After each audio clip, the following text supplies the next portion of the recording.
আজকে আমরা সাইয়েদনা ওমরে ফারুকের বায়োগ্রাফি সম্পর্কে জানব।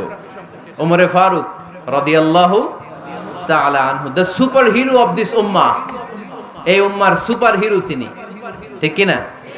ওনার মুখের আগে লাঠি চলতো বেশি। সুবহানাল্লাহ পড়বেন না? মাঝে মাঝে লাঠি চালানোরও দরকার আছে না নাই? সাইয়েদনা ওমরে ফারুক আমাদের জন্য অনুপ্রেরণা। Is the real super hero of Muslim উম্মাহ। তিনি এই উম্মার রিয়েল সুপার হিরো। এজন্য ওনার জীবনী থেকে আমরা কিছু শিক্ষা নেওয়ার চেষ্টা করব ইনশাআল্লাহ। পড়েন সাইয়েদনা ওমরে ফারুক কিভাবে ইসলাম ধর্ম গ্রহণ করলেন, কিভাবে বিশ্বনবীর প্রাণের কলিজার টুকরা হলেন, এটা দিয়ে আমরা শুরু করি। আল্লাহ তাআলা সাইয়েদনা ওমরে ফারুকের হৃদয়ের মধ্যে 3টা ধাক্কা মেরেছেন, ইমানের ধাক্কা। আওয়াজ করে বলতে হবে কয়টা? জোরে বলেন তো কয়টা?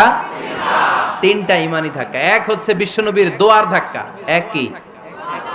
দোয়ার ধাক্কা। 2 হচ্ছে সূরা হাক্কা দিয়ে দিয়েছেন আল্লাহ এক ধাক্কা। সুবহানাল্লাহ পড়বেন না?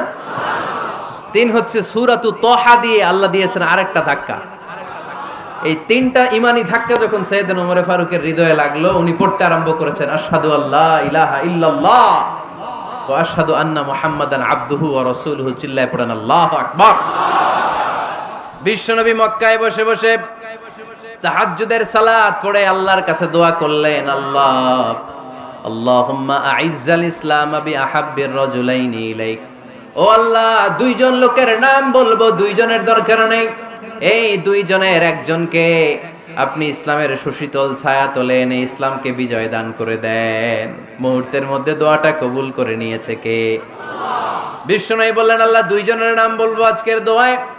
আবি জাহাল ইবনে হিশাম, হয়তো হিশামের বেটা আবু জাহেলকে আপনি ইসলামের ভিতরে নিয়ে আসেন, কিংবা ওমর ইবনুল খাত্তাব, খাত্তাবের বেটা ওমরকে আপনি ইসলামের ছায়া তলে নিয়ে আসেন। ওমরে ফারুকের জন্য দোয়াটা কবুল করে নিয়েছে কে? মক্কার যে অবস্থা, আল্লাহর হাবিব সাল্লাল্লাহু আলাইহি ওয়াসাল্লাম বুঝলেন মক্কার এই 2 জনের একজন যদি আমার সাথে না থাকে তাহলে মক্কায় দাওয়াতি কাজ চালিয়ে যাওয়া যাবে। আল্লাহরে বললেন, আল্লাহ বেশি চাই না, এই 2 জনের একজন, হয় আবু জাহেল নয় ওমর, হয় আবু জাহেল নয় ওমর।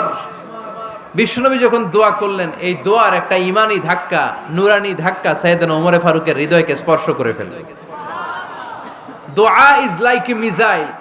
এই যে আমরা দোয়া করি, এটা মিসাইলের মতো। যুদ্ধে মিসাইল হামলা করে না?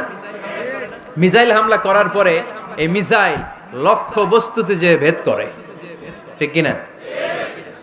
তেমনি দোয়ার মতো যদি আপনি দোয়া করতে পারেন, আপনি যেই জন্য দোয়া করেছেন ঠিক ওই জায়গায় যে আপনার দোয়া স্পর্শ করে। সুবহানাল্লাহ পড়বেন না? বিশ্বনবীর দোয়ার মাধ্যমে প্রথমে সাইয়েদনা ওমরে ফারুকের হৃদয়ে এক ধাক্কা লাগলো। 2 নম্বরে রব্বুল আলামিন সূরাতুল হাক্কা দিয়ে ওমরে ফারুকের হৃদয়ের মধ্যে দিলেন এক ধাক্কা। পড়েন আল্লাহু আকবার।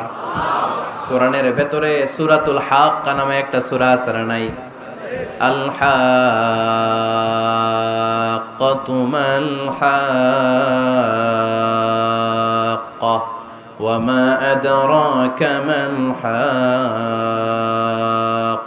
পড়েন আল্লাহু আকবার। বিশ্বনবী যখন দোয়া করলেন, ওই দোয়া যখন সাইয়েদনা ওমরে ফারুকের হৃদয়ে স্পর্শ করলো, সাইয়েদনা ওমরে ফারুক সব সময় বিশ্বনবীরে ফলো করতে আরম্ভ করলেন। বিশ্বনবী ডানে গেলে লুকিয়ে লুকিয়ে ওমর ফারুক ডানে যায়, বিশ্বনবী বায়ে গেলে লুকিয়ে লুকিয়ে ওমরে ফারুক বায়ে যায়। বিশ্বনবী একবার মসজিদুল হারামে যে নামাজ পড়তে শুরু করলেন, ওমরে ফারুক তখন বিশ্বনবীর পিছু পিছু ছদ্মবেশে পেছন থেকে যে বিশ্বনবী কিভাবে নামাজ পড়ে দেখতে শুরু করলেন। বিশ্বনবী ইন দা মিন টাইম এশার নামাজে আল হাক্কাতু মাল হাক্কা তেলাওয়াত শুরু করে দিলেন। আল হাক্কাতু মাল হাক্কা তেলাওয়াত শুরু করে দিলেন। তেলাওয়াত করতে করতে বিশ্বনবী যখন তেলাওয়াত করতেছে, ওমরে ফারুক এরকম দুলতেছে আর মজা পাচ্ছে। ও মিয়া, বিশ্বনবীর কণ্ঠ বুঝি আমার মতো কণ্ঠ? আপনার মতো কণ্ঠ? আহমদ বিন ইউসুফের কণ্ঠ? আব্দুল বাসিতের কণ্ঠ না? বিশ্বনবীর গলায় যে কি সুরের ঝংকার আল্লাহ দিয়েছেন, কি সুরের লহরী আল্লাহ দিয়েছেন, একবার যে শুনতো পাগল হয়ে যেত। আল্লাহু আকবার। বিশ্বনবী সূরা হাক্কা মন্ত্রমুগ্ধ তেলাওয়াতে, মন্ত্রমুগ্ধ সুর দিয়ে, মন্ত্রমুগ্ধ কণ্ঠ দিয়ে তেলাওয়াত করতে লাগলেন। এশার সালাতে ওমরে ফারুক দুলতে লাগলেন। ওমরে ফারুক যত শুনেন অবাক হয়ে যায়, যত শুনেন অবাক হয়ে যায়, যতই শুনে অবাক। কিরে? কারণ তিনি আরবি ভাষা বুঝতেন, এত সুন্দর শব্দের গাঁথনি, এত প্রাঞ্জল বর্ণনা, এত সুন্দর অন্তমিল, এটা কবিতা না হয়ে পারে না। উনি মনে মনে ভাবলেন এটা মনে হয় কবিতা, it might be poem, it could be poem. Muhammad মনে হয় কবি হয়ে গেছে, তার কাব্য প্রতিভা দিয়ে সে এটা বানিয়েছে। তা না হলে এত সুন্দর কথা, এটা কবিতা না হয়ে পারে। ইন দ্য মিন টাইম বিশ্বনবী কিন্তু দেখতেছে না যে পেছনে ওমর। বিশ্বনবী তেলাওয়াত করছিলেন, ইন দ্য মিন টাইম বিশ্বনবী পড়ছিলেন ওমা হুয়া বিকাউলি শাইরিন কলিলাম মা তুমিনুন। এই আয়াতের অর্থ হলো এটা কোনো কবির কথা নয়, খুব অল্প সংখ্যক লোকই তোমরা ঈমান আনো। সুবহানাল্লাহ পড়ে। এটাকে বলে কোইন্সিডেন্ট। কোইন্সিডেন্ট হুট করে অনেক সময় মিলে যায়, যায় কি যায় না? আপনি একজনের কথা ভাবতেছেন বাজারে গেলেন, বাজারে যেই দেখেন ওই লোকটা দাঁড়ায় আছে, এরকম হয় কি হয় না? কোইন্সিডেন্ট। ওমরে ফারুক মনে মনে যেটা ভাবতেছে ওই কথা দিয়ে বিশ্বনবী তেলাওয়াত করতেছে, আল্লাহু আকবার। বিশ্বনবী যে আয়াত তেলাওয়াত করছিলেন, আয়াতের অর্থ হলো এটা কোনো কবির বানানো কবিতা না, খুব অল্প সংখ্যক লোকই তোমরা ঈমান আনো। ওমরে ফারুক আটকে উঠলেন, থমকে দাঁড়ালেন। ঘটনা কি? আমি মনে মনে ভাবলাম কি রে, এত সুন্দর কথা, এটা তো মানুষের কথা হতে পারে না, এটা নিশ্চয়ই কবিতা, কবির কথা। কিন্তু মুহাম্মদ এখন আবার পড়তেছে ওমা হুয়া বিকাউলি শাইর, এটা কোনো শায়েরের কবির কথা নয়। কলিলাম মা তুমিনুন, অল্পই তোমরা ঈমান আনো। তার মানে আমার মনে যা চলে মুহাম্মদ এটা টের পায়। মুহাম্মদ গণক। নাউজুবিল্লাহ পড়বেন না? মুহাম্মদ অনেক বড় মাপের একজন গণক। মানুষের হৃদয়ে কি চলে, মনে মনে কি ভাবে, মুহাম্মদ না দেখেও বলে দিতে পারে। ইন দা মিন টাইম বিশ্বনবী পরের আয়াতে পড়লেন ওয়ালা বিকাউলি কাহিনিন কলিলাম মা তাযাক্কারুন। এই আয়াতের অর্থ হলো এটা কোনো গণকের বানানো গণনা নয়, খুব অল্প সংখ্যক লোকই তোমরা উপদেশ হিসেবে এটাকে মানো। সুবহানাল্লাহ পড়েন। এবার আর ওমরে ফারুকের সহ্য হয় না, কি আজীব তামাশা। প্রথমে মনে করলাম কবিতা, মোহাম্মদ কয় কবি না, সে কবি না, এটা কবিতা না। তারপর ভাবলাম সে গণক, সে আয়াত পরে পরে বলে দিল এটা গণনা নয়, তাহলে এটা কি? এটা কি কবিতাও না, গণনাও না, তাহলে এটা কি? বিশ্বনবী তখন বললেন তানজিলুম মির রাব্বিল আলামিন। সুবহানাল্লাহ পড়েন। পরের আয়াত ছিল তানজিলুম মির রাব্বিল আলামিন। এটা দুনিয়ার কোনো কবির বানানো কবিতা না, এটা কোনো গণকের গণনা না, এটা কোনো সাহিত্যিকের বানানো সাহিত্য নয়, এটা মহাবিশ্বের পরিচালক রব্বুল আলামিনের কাছ থেকে পাঠানো কিতাব কোরআন। সূরা হাক্কার ধাক্কায় ওমরে ফারুক কাইত। প্রথমে ধাক্কাটা লাগলো যে দোয়া। বিশ্বনবী তাহাজ্জুদে কেঁদে দোয়া করলেন, আল্লাহ হয় আবু জাহেলের দিবা নাইলে ওমর রে দিবা। ওই দোয়া ওমরে ফারুকের হৃদয়ে ছোঁয়া লেগেছে। এরপরে হাক্কা, সূরাতুল হাক্কা দিয়ে দিলে এক ধাক্কা। এই ধাক্কা খেয়ে উথাল পাথাল হৃদয়ের মধ্যে, হায় রে এ কি বাণী, এ কেমন কথা, কে মুহাম্মদ? তারপরও শয়তানের ওয়াসওয়াসা আছে না নাই? আল্লাহ বলে যতই ওয়াসওয়াসা ওমরকে দেয়া হোক, আমি ওমরে ফারুককে এই মুসলিম উম্মতের সেনাপতি বানিয়ে ছাড়বো, আমি সেনাপতি বানাবো। এবার 3 নাম্বার ডোজ। ডাক্তারের কাছে গেলে প্রথমে দেখবেন সিম্পল ডোজ দেয়, নরমাল ওষুধ, এটাতে কাজ না হলে ডোজ বাড়ায়, একেবারে কাজ না হলে অ্যান্টিবায়োটিক মারে, আছে না নাই? আল্লাহ প্রথমে দোয়ার ছোঁয়া লাগালেন, তারপর সূরা হাক্কা দিয়ে ধাক্কা মারলেন, এরপরে রব্বুল আলামিন বলেন এবার 3 নাম্বার ডোজ সূরা তহা দিয়ে আমি তোমার হৃদয়টারে উজালা বানায় দেব রে ওমর। শয়তান ওদিক দিয়ে ওয়াসওয়াসা, খেলা দুই দিক থেকে চলতেছে। আল্লাহ তাআলা হেদায়েতের রাস্তায় টানছে, শয়তান জাহান্নামের দিকে টানছে। ঘোষণা দেয়া হলো মক্কায়, মুহাম্মদের মাথা কেটে এনে দিলে এত এত স্বর্ণ মুদ্রা দেয়া হবে। ওমরে ফারুক রাজি হয়ে গেলেন, নাঙ্গা তলোয়ার নিয়ে বিশ্বনবীর মাথা কাটার জন্য ছুটলেন। নাউজুবিল্লাহ পড়বেন না? বনু জাহরা গোত্রের এক লোক বলে, আইনা ইয়া ওমর, কই যাও? মুহাম্মদের মাথা কাটতে যাই। আরে মুহাম্মদের মাথা কাটতে যাও? তোমার বোন ফাতিমা বিনতে খাত্তাব আর তোমার বোন জামাই সাঈদ কদ সাবা, এরা তো ধর্ম ত্যাগ করে ফেলছে, এটা তো আমাদের ধর্ম ত্যাগ করে মুহাম্মদের ফলোয়ার হয়ে গেছে। আগে ওমর ঘর সামলাও, পরে মুহাম্মদের মাথা কাটতে যেও। ওমরে ফারুক অবাক হয়ে গেলেন, তলোয়ার নিয়ে বিশ্বনবীর দিকে না যে নিজের বাড়ির দিকে চলে গেলেন। বিশ্বনবীর আপন বোন ফাতিমা বিনতে খাত্তাব, বোন জামাই সাঈদ আর খাব্বাব রাদিয়াল্লাহু তাআলা আনহু, তিনজন মিলে সূরা তহা তেলাওয়াত করছিলেন। পড়েন সুবহানাল্লাহ। মক্কায় লুকিয়ে লুকিয়ে দাওয়াত হতো। খাব্বাব রাদিয়াল্লাহু তাআলা আনহু একটা চামড়ার ফলকের মধ্যে সূরা তহার কয়েকটা আয়াত এনে ওমরে ফারুকের বোন আর বোন জামাইকে শিক্ষা দিচ্ছে, ট্রেনিং দিচ্ছে। সুবহানাল্লাহ পড়েন। লুকিয়ে লুকিয়ে ওমরে ফারুক যখন ঘরে চলে আসলেন, এরা তটস্থ হয়ে গেল। সাইয়েদনা খাব্বাব বিছানার তলায় লুকিয়ে গেলেন। ওমরে ফারুক বললেন, দরজা খোলো। ফাতেমা বিনতে খাত্তাব দরজা খোলার পরে নির্মম ভাবে সাইয়েদনা ওমর রাদিয়াল্লাহু তাআলা আনহু বোনের গায়ে আঘাত শুরু করে দিল। বোন জামাইকে আহত করতে শুরু করলো আর বলতে শুরু করলো, তোরা পাগল হলি কেন? কি আছে ওই মুহাম্মাদের মধ্যে? কি জাদু নিয়ে এসেছে? সে যাই বলে লোকজন পাগল হয়ে যায়, সবাই তার উপর কালিমা পড়ে ঈমান এনে ফেলে। কি এমন জিনিস তোদের কাছে আছে যেটা দেখে মুহাম্মদকে তোরা ভালোবাসলি? কি আছে? কি পড়তেছিলি আমারে দেখা। ফাতেমা বলে, ইন্নাকা রিজসুন লা ইয়ামাসসুহু ইল্লাল মুতাহহারুন। ও আমার ভাই ওমর, তুমি নাপাক। তুমি কি? লা ইয়ামাসসুহু ইল্লাল মুতাহহারুন, পবিত্রতা অর্জন না করে এই কোরআন ধরা যায় না। সুবহানাল্লাহ পড়েন। ওমরে ফারুক গোসল করে আসলেন, কারণ ধাক্কা তো আগে কয়েকটা খাইছে। কথা বুঝেন নাই বোধহয়। প্রথমে দোয়ার ধাক্কা, পরে কোন সূরা দিয়ে ধাক্কা? হাক্কা দিয়ে ধাক্কা। 3 নম্বরে এখন আরেকটা ধাক্কা খাবে। গোসল করে আসলেন। ফাতেমা বিনতে খাত্তাব বললেন, গোসল যখন করে এসেছেন, এই নেন। ওমরে ফারুক এবার চামড়ার কাপড়ের মধ্যে সূরা তহার প্রথম আয়াতের দিকে নজর করলেন। নজর করেই কোরআনের প্রেমে পড়ে গেলেন। পড়েন সুবহানাল্লাহ। ওমরে ফারুক পড়তে আরম্ভ করলেন, তহা মা আনজালনা আলাইকাল কুরআনা লিতাশকা ইল্লা তাযকিরাতাল লিমান ইয়াখশা তানজিলাম মিম্মান খালাকাল আরদা ওয়াস সামাওয়াতিল উলা। সুবহানাল্লাহ পড়েন। উনি পড়তে আরম্ভ করলেন, তহা মা আনজালনা আলাইকাল কুরআনা লিতাশকা, এই কোরআনকে আমি তোমাদের হতভাগ্য জাতি হিসেবে দুনিয়ায় থাকার জন্য পাঠাই নাই। এটা রব্বুল আলামিনের পক্ষ থেকে এসেছে। যারা রবকে ভয় করে তাদের জন্য আছে উপদেশ। যিনি আকাশ বানিয়েছেন, জমিন বানিয়েছেন, ওই আল্লাহ তাআলা নিজেই এই কোরআন পাঠিয়েছে। আওয়াজ করে পড়তে হবে, আল্লাহু আকবার। উনি খুব ভালো আরবি জানতেন। সূরা তহা পড়ার পরে আর ধৈর্য ধারণ করতে পারে না। ওমরে ফারুক ছোট্ট বাচ্চার মতো কান্না শুরু করে দিলেন। আল্লাহু আকবার। সূরা তহাটা হাতে নিয়ে, তলোয়ারটা হাতে নিয়ে বিশ্বনবীর দিকে ছুটতে আরম্ভ করলেন। আইনা মুহাম্মদ, কোথায় মুহাম্মদ? তোমরা আমাকে মুহাম্মাদের কাছে নিয়ে চলো। বিশ্বনবী তখন সাফা পাহাড়ের পাদদেশে দারুল আরকাম ইবনে আলকামের ঘরে লুকিয়ে লুকিয়ে কোরআনের দাওয়াত দিতেন।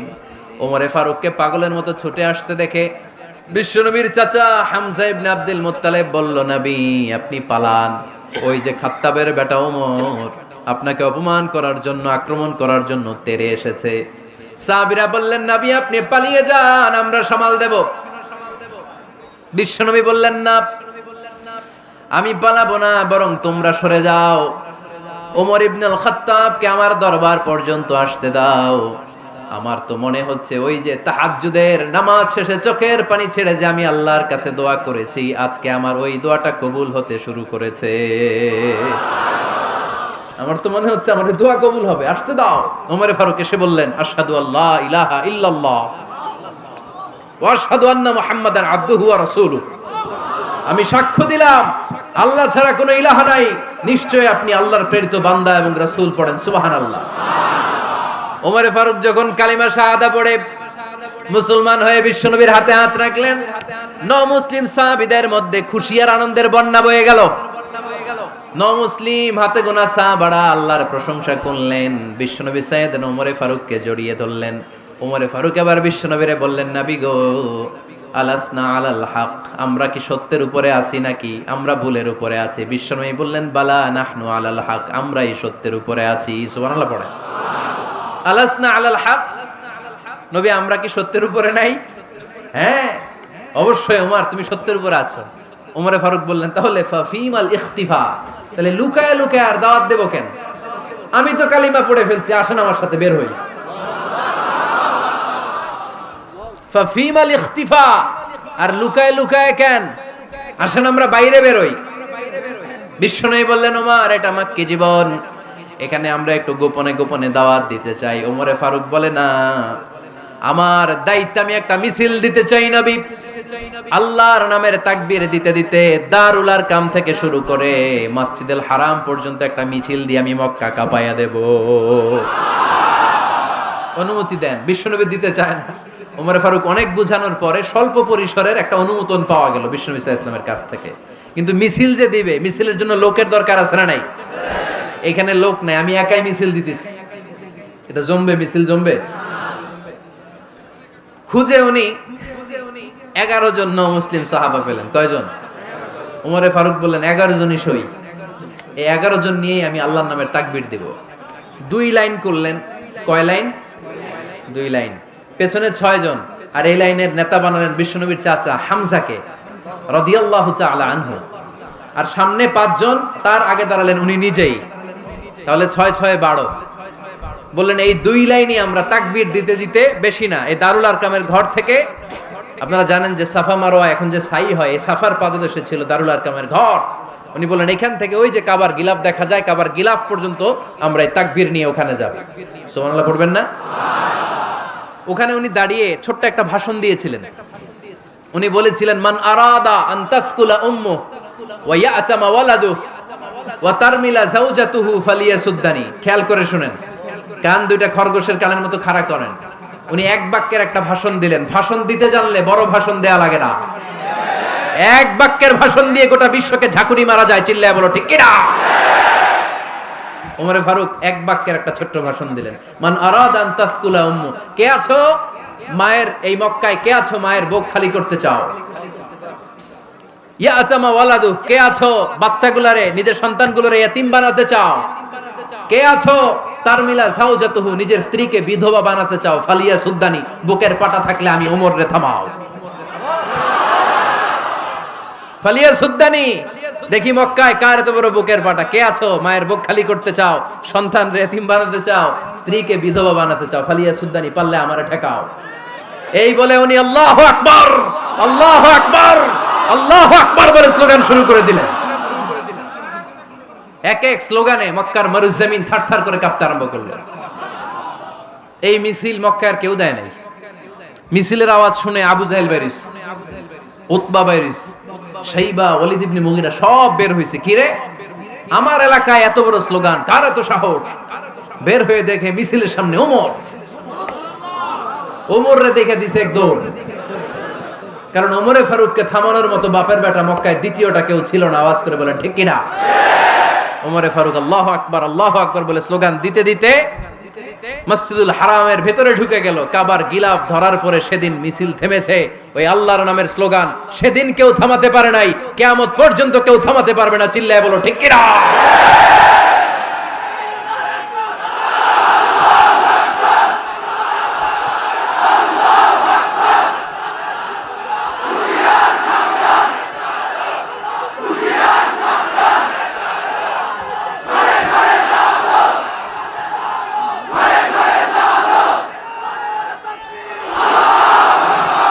ওই রকম একটা ওমরের দরকার, আমাদের বেশি চাই না। জোরে বলেন ঠিক কিনা? দাও খোদা দাও আমায় আবার ওমর দারাজ দিল, দাও খোদা দাও আমায় আবার ওমর দারাজ দিল, দাও আলীর মতো বীর সেনানি, আলীর মতো বীর সেনানি জাগাতে নিখিল, দাও খোদা দাও আমায় আবার ওমর দারাজ দিল। সুবহানাল্লাহ পড়েন। একটা ওমর লাগবে। চিল্লায় বলেন কয়টা? ওই ওমরের অপেক্ষায় বাংলাদেশ সহ গোটা মুসলিম উম্মাহ, ঠিক কি না? একটা ওমরই যথেষ্ট। আমাদের সেন্ট্রাল লিডারশিপ নাই তো, আমাদেরকে এদিকে লাথি মারলে আমরা ওইদিকে যাই, ওদিক থেকে গুতা মারলে আমরা এদিকে যাই। আমাদের রিপ্রেজেন্টেটিভ, আমাদের প্রতিনিধিত্ব করার মতো কোনো কেন্দ্রীয় লিডারশিপ নেতৃবৃন্দ গোটা বিশ্বে নাই, ঠিক কি না? আমরা সেই ওমরে ফারুকের অপেক্ষায়, আমরা সেই ইমাম আল মাহাদির অপেক্ষায়। এই ওমরে ফারুক আমাদের মডেল। ঠিক কি না? থার্ড ইন পজিশন, এই পুরো উম্মতের মধ্যে ওনার পজিশন নাম্বার 3। 1 নাম্বার পজিশন বিশ্বনবীর, কার? 2 নাম্বার পজিশন কার? আবু বকর। 3 নাম্বার পজিশন কার? ওমরে ফারুকের। বিশ্বনবী বলতেন লা নবিয়্যা বা'দি, লা নবিয়্যা বা'দি, আমার পরে কোনো নবী নাই। ওয়ালা রাসূলা, আমার পরে কোনো রাসূলও নাই। আমার নবীর পরে আর কোনো নবী আছে? আমার নবীর পরে আর কোনো রাসূল আছে? এই যে কাদিয়ানি যে একটা সম্প্রদায় আছে, এরা কি মুসলিম নাকি অমুসলিম? মুসলিম সম্প্রদায়ের সাথে এদের কোনো সম্পর্ক নাই। চিল্লা বলেন ঠিক কি না? এরা যদি মুসলমান হতে চায়, আমার নবী দ্য লাস্ট মেসেঞ্জার বিশ্বনবীকে খাতামুন নবী হিসেবে সংবাদ সম্মেলন করে গোটা বিশ্বকে জানাই দিতে হবে, তারপরে তাদেরকে আমরা মুসলিম হিসেবে স্বীকৃতি দিব। চিল্লায় বলেন ঠিক কি না? তা না হলে তারা কোন ধর্মের এটাকে জানাই দিতে হবে। No inferiority complex, no identity crisis. Identity ক্রাইসিসে থাকা যাবে না। আপনারা কোন ধর্মের এটা জানাই দেন। আপনারা বিশ্বনবীরও শেষ নবী মানবেন না, আবার মুসলিম বলেও নিজেদেরকে ট্যাগ লাগাতে চাইবেন। সাধারণ মুসলমানরা এটা এই ধোঁকাবাজি মানে না। চিল্লায় বলেন ঠিক কি না? আমার নবীর পরে কোনো নবী নাই, আমার রাসূলের পরে কোনো রাসূল নাই। ঠিক কি না? আল্লাহর হাবিব বলতেন লাউ কানা বা'দি নাবিয়্যুন লাকানা উমর, তবে আমার পরে যদি নবী হওয়ার যোগ্যতা কারো থাকে, আমার ওমরের ওই যোগ্যতা আছে। সুবহানাল্লাহ পড়েন। প্রভু তুমি বলেছো রাসূল দেবে না, বলনি দেবে না ওমর, বলনি দেবে না হামজা তারি, খালিদ বিজয় সমর। প্রভু তুমি বলেছো রাসূল দেবে না, বলনি দেবে না ওমর, বলনি দেবে না হামজা তারি, খালিদ বিজয় সমর। প্রভু তুমি বলেছো রাসূল দেবে না। সুবহানাল্লাহ পড়েন। এজন্য আমরা একটা ওমর চাই। কয়টা? বেশি লাগবে? নেতার মতো নেতা কয়টা লাগে? জোরে বলেন কয়টা? Enough, that's enough.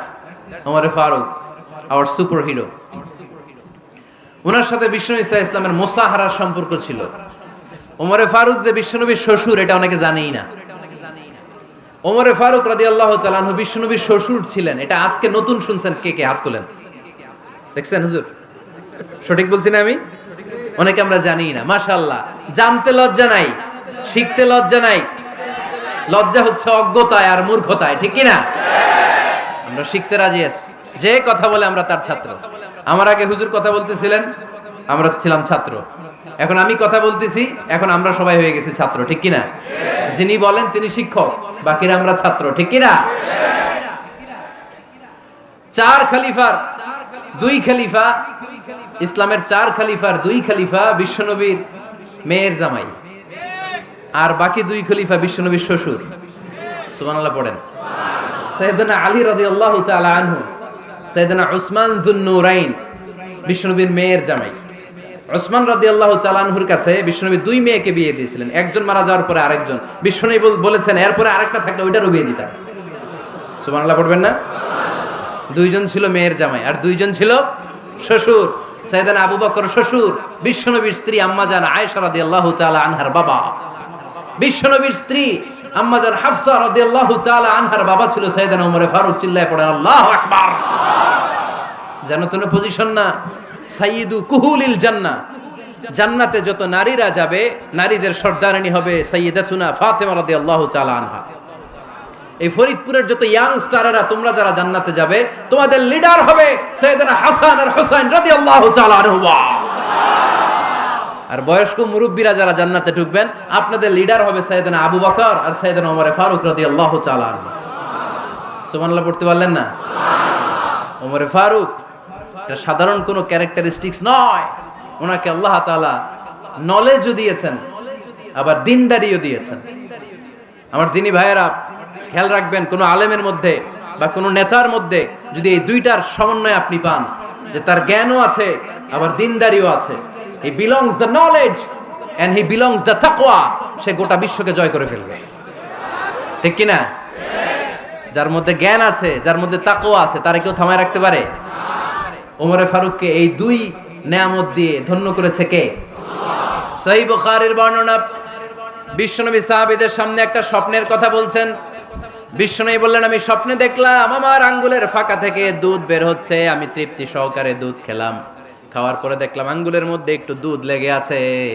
আমার আঙ্গুলে অতিরিক্ত লেগে থাকা দুধটা আমি ওমরে ফারুকের মুখের মধ্যে লাগিয়ে দিলাম। সাহাবারা বললেন, ইয়া রাসূলুল্লাহ, ইয়া হাবিবাল্লাহ, মাযা আওয়ালতা বিহি, এই স্বপ্নের আপনি কি ব্যাখ্যা করলেন, আমরা তো বুঝলাম না।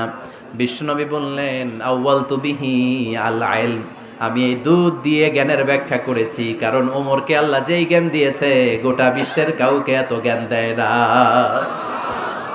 এজন্য স্বপ্নে যদি কেউ দেখেন যে আপনি দুধ খাচ্ছেন, তার মানে আল্লাহ তাআলা আপনার জ্ঞান বাড়ায় দিবে।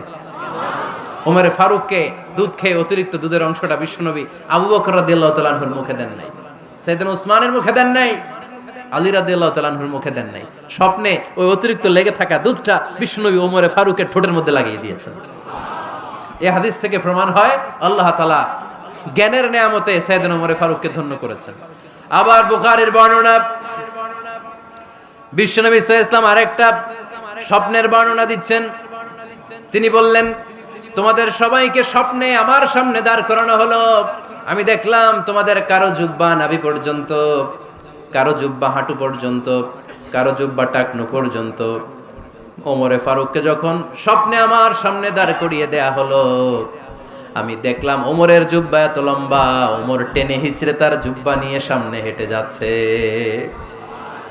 সাহাবারা বললেন, ফামাযা আওয়ালতা বিহি ইয়া রাসূলুল্লাহ, ও আল্লাহর রাসূল, এই স্বপ্ন দিয়ে আপনি কি বোঝাতে চাইলেন, আমরা কিছু বুঝলাম না। বিশ্বনবী বললেন, আউয়ালতু বিহি আদ-দীন, আমি এই হাদিসের দ্বারা দিনের ব্যাখ্যা করলাম, যার জামা যত লম্বা তার দিনদারি তত বেশি। সুবহানাল্লাহ, আসতে পড়েন। স্বপ্নে দেখলেন কোন সাহাবীর জুব্বা নাভি, কোন সাহাবীর হাঁটু, কারোটা টাকনু, কিন্তু ওমরে ফারুকের জুব্বা এত লম্বা, ইয়াজুরু সাওবাহু, তিনি তার জুব্বা টেনে হিচড়ে যাচ্ছেন। বিশ্বনবী বললেন, এটা দ্বারা আমি দিন, আমি তাকওয়া, দিনদারি, তাকওয়া, এটার ব্যাখ্যা করেছি। তার মানে ওমরে ফারুকের তাকওয়ার সামনে সব তাকওয়া পানি হয়ে যাবে। কোন সুবহানাল্লাহ। আল্লাহ তাআলা সাইয়েদনা ওমরে ফারুককে দ্বীনের জ্ঞান দিয়েছেন, তাকওয়া দিয়েছেন। যুবক ভাইরা, যাকে আল্লাহ তাআলা দ্বীনের জ্ঞান দেয়, যাকে আল্লাহ তাআলা তাকওয়ার এই গুণ দিয়ে সমৃদ্ধ করে, তার জন্য গোটা বিশ্বের সব দরজাগুলোকে ওপেন করে দেয় কে? কত বড় মুত্তাকি ছিলেন সাইয়েদনা ওমরে ফারুক। মদিনার সমাজে কয়জন মুনাফিক ছিল বিশ্বনবী ছাড়া কেউ বলতে পারতেন না। বিশ্বনবী কোন সাহাবীকে মুনাফিকদের লিস্ট দিয়ে যান নাই, একজন সাহাবী ছাড়া। দেখি কেউ বলতে পারেন কিনা ওই সাহাবীর নাম? কি নাম?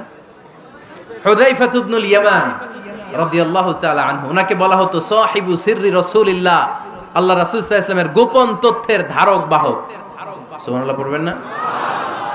বিশ্বনবী ইন্তেকালের আগে মদিনার সমাজে মোট কয়জন মুনাফিক আছে, এই তথ্য আবু বকরকে বলেন নাই, ওমর রাদিয়াল্লাহু তাআলা আনহুকে বলেন নাই, উসমান রাদিয়াল্লাহু তাআলা আনহু, আলী রাদিয়াল্লাহু তাআলা আনহু, আশারাতুল মুবাশশিরিনা বিল জান্নাহ কোন সাহাবীকে বলেন নাই। শুধুমাত্র কেবলমাত্র একমাত্র হুযায়ফা ইবনুল ইয়ামান রাদিয়াল্লাহু তাআলা আনহুর কাছে মুনাফিকদের লিস্টে বিশ্বনবী দিয়ে গিয়েছেন। সুবহানাল্লাহ পড়েন। মদিনায় কারা কারা মুনাফিক কেউ জানতো না হুযায়ফা ছাড়া। কে ছাড়া? নামটা আজকে মুখস্থ করেন, যাতে অন্য কোনো ওয়াজে কেউ জিজ্ঞেস করলে বলতে পারেন।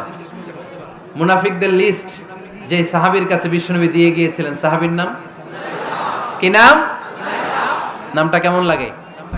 ভাল লাগে? অনেকে আমারে জিজ্ঞেস করে, হুজুর আমার ছেলে হবে আগামী মাসে, একটা নাম দেন। নাম দিয়ে দিলাম হুযায়ফা। যাদের হবে ছেলে, এলাকায় যাদের নেক্সট কয়েক মাসে ছেলে হবে, খালি হুযায়ফা চলবে। কি চলবে? ভাল লাগে? নামটা ভাল লাগে? রাইখেন, অনেক সুন্দর নাম। উনিই জানতেন মুনাফিক কারা। দেখেন ওমরে ফারুকের তাকওয়ার লেভেলটা কত হাই।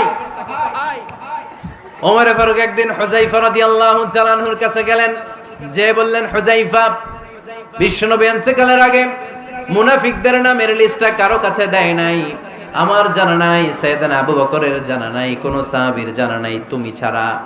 আমি তোমার কাছে জানতে চাই, আমি ওমরের নামটা ওই মুনাফিকদের খাতায় আছে কিনা আমার একটু বলো। আমার ওমরের নামটা ওই মুনাফিকদের লিস্টিতে একটু আছে কিনা, নামটা একটু বলো। যদি থাকে আমি ভালো হয়ে যাব। আমি নেফাকি দূর করে পাক্কা মুমিন হতে চাই। আমার নাম যদি মুনাফিকের লিস্টে থাকে আমি তো শেষ। হুযায়ফা চোখের পানি ছেড়ে দিয়ে বলে, আমিরুল মুমিনিন কেমন প্রশ্ন করলেন আপনি?